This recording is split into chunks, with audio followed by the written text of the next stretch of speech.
What's up, everyone? Welcome to this day in Philly sports history for March 9th, 2023. Still in Mexico. We have today's show and then tomorrow's, and then we will be back from the cold confines of Orland. But quick update from yesterday. I said the Flyers were in fifth place. They are not in fifth place. They're in 25th place. We were talking about them being in the running for one of the higher draft picks. And if you're keeping score from the bottom, they're actually in eighth. So I'm not really sure where the fifth came from. But like I always say, I want to make sure everything is accurate. They are in action tonight versus the Hurricane.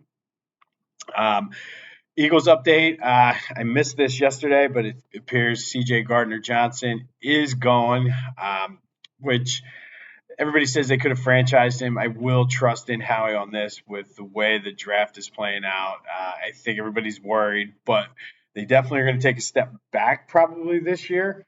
How big of a step I think is going to be determined by how the draft and pressure is going to be on Howie to make this work. And then you got to get that Jalen Hurts extension done. And I think hopefully the sooner he gets that done, the better, because then you can kind of fit all the other pieces around. I am hearing rumors that Matt Patricia is probably joining the staff. It's kind of I don't have a feeling one way or the other about that. I mean, he did some good things when he was in New England, so it's kind of like, but we'll see how that goes. I don't think it's necessarily a bad fit, but there were some rumblings and rumors that him and Darius Slay didn't get along, but I don't know the truth of that because I haven't heard anything from either one of them. And he's also not here yet. They also were linked to possibly being one of the teams to pick up Derrick Henry. So not a lot going on right there with them, which is fine. It's just I think the biggest thing they're trying to do and need to figure out is that Hurts extension before next week when free agency starts. Another story I missed yesterday that I was reading the other day, or this morning actually, is the Phillies, and it's very appropriate for Women's History Month.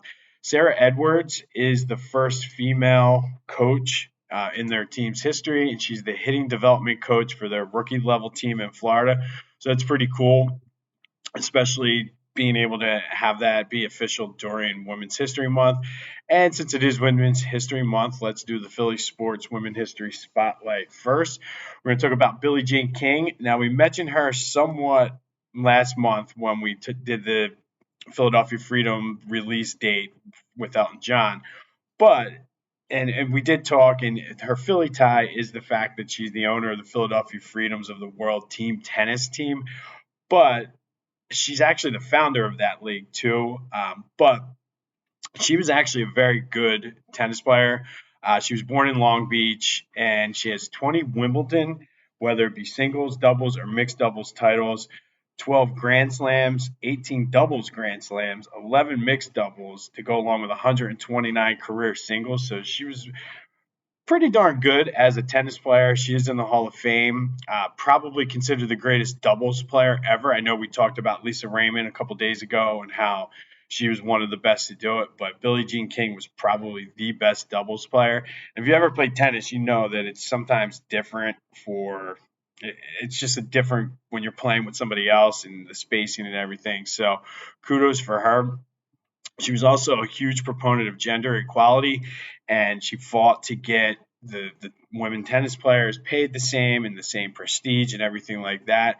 And probably the most famous thing she did when it came to that was the Battle of the Sexes, when Bobby Riggs, he was a former number one ranked tennis player, won Wimbledon, said that no matter what, women are inferior, and basically challenged her to this match to prove that an old guy would still be the top women's player ever.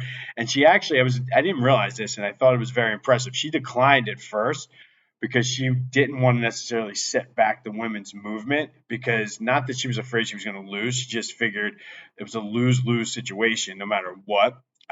But because of the pressure and just realizing the magnitude of it, she eventually did accept the challenge. They played in the Astrodome, and she beat the shit out of him, which was pretty cool to see for her. So today's Philly Sports Women's History Spotlight, Billie Jean King.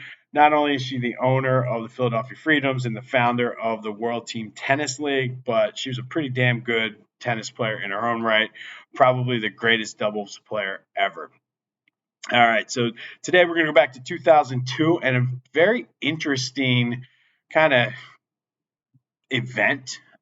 We're going to talk about a pre or spring training baseball game. Larry Bowa was thrown out in the first inning of a split squad game in spring training against the Indians. The Phillies lost that game 7-3, but he was arguing with first base umpire David Coggin, who was the pitcher for the Phillies, not to be confused with David Goggins, but this is David Coggin. Didn't get something with like check swing calls or whatever. Pretty much no big deal. It's preseason. Like, it doesn't matter. Well, they threw him out of the game. And then later on, back in a couple days later, they suspended him. Or a couple weeks later, I should say, they suspended him for inappropriate conduct toward an umpire. So he had to miss a regular season game. So they were nice and didn't throw him out of opening day, but he missed their second game of the season against the Braves, which I just find it interesting that something that happened in a meaningless spring training game cost Larry Bowa a game. But if you remember Larry Bowa and that team, that's something he would do. He got thrown out a lot. That team they were very pedestrian. They were 80 and 81. There was Rollins, Glanville, Bobby Abreu, Scott Rowland, Lieberthal, Burrell. They ended up they were 80 and 81, but 21 and a half games behind the Braves. They just were a very underachieving bunch for a couple years during that span. And because I miss being at home and miss seeing you guys live, I'm going to give you a bonus. Today in 2000, the Harlem Globetrotters also retired Wilt Chamberlain's number 13 at one of their shows at Overbrook High. He's the first person to ever have his number retired by the Globetrotters, and he only played for them 1 year. And we talked about that before, but I just thought that was pretty cool that he was the first one to do it, and he only played for them 1 year. But shout out to Billie Jean King as well as Sarah Edwards. On this day in 2002, Larry Bowa was thrown out of a spring training game and then eventually suspended for a regular season game, and Wilt got his number retired by the Globetrotters. Go have yourselves a Thursday, one more day in Mexico, and then I will be back home. But until then, I'll see you when I see you.